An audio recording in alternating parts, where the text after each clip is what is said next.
pessoal! Hoje eu vou mostrar meu dog. Então, gente, meu dog tá muito fofo, tá muito mesmo. Então, hoje eu vou mostrar ele. É muito bonito.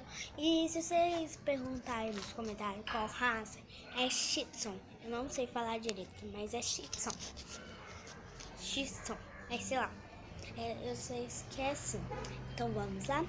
Então, gente, ele tá aqui. Fala oi, Bilu. E o nome dele é Bilu. Ninguém gostoso. Fala. Oi, gente. Fala oi.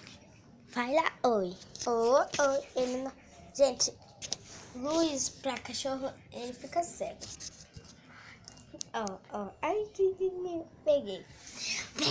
Peguei no pulo. Tá bom. Ele pareceu. E esse daqui é meu dog, né? Ele é meu dog.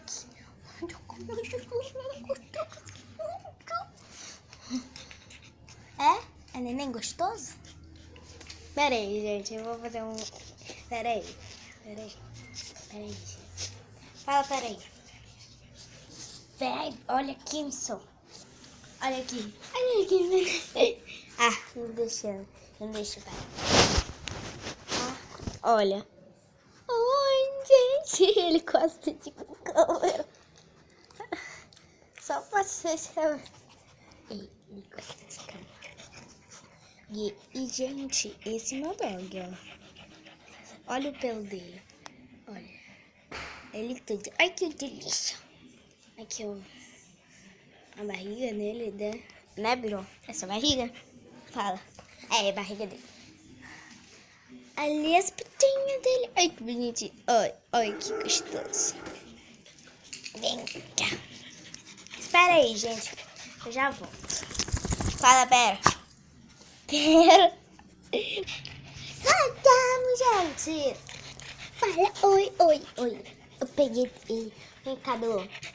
Vou mostrar. Vem cá, Du.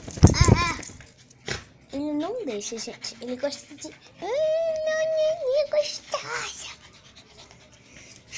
Ninguém gosta disso, né, gente? Mas ninguém gosta de câmera.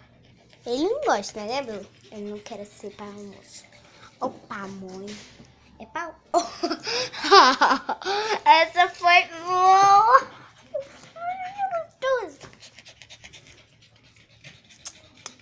Ó, gente, nossa senhora.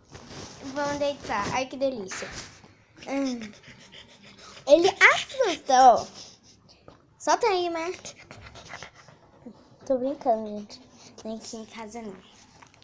Esses bosta aí. Solta foguete quase todo dia. Né, Blu? Gente, é muito bom ter cachorro. Ele te anima, só pode. Ó. Aí, só de encostar aqui. Gente, amanhã eu vou pro zoológico. Zoológico. Fala assim, a Júlia vai no zoológico. A Júlia vai no zoológico. Só falo isso. Você tá cego? Não tá cego. Bom. Ele sempre gosta de fazer isso, né, Bom? Ele gosta de tirar o pelo dele. Depois ele faz. Então, tchau, gente. Então, esse foi meu dog. Então, esse foi o meu vídeo. Espero que vocês tenham gostado. Se vocês gostaram, clique em gostei. Se inscreva no canal. Beijo, tchau.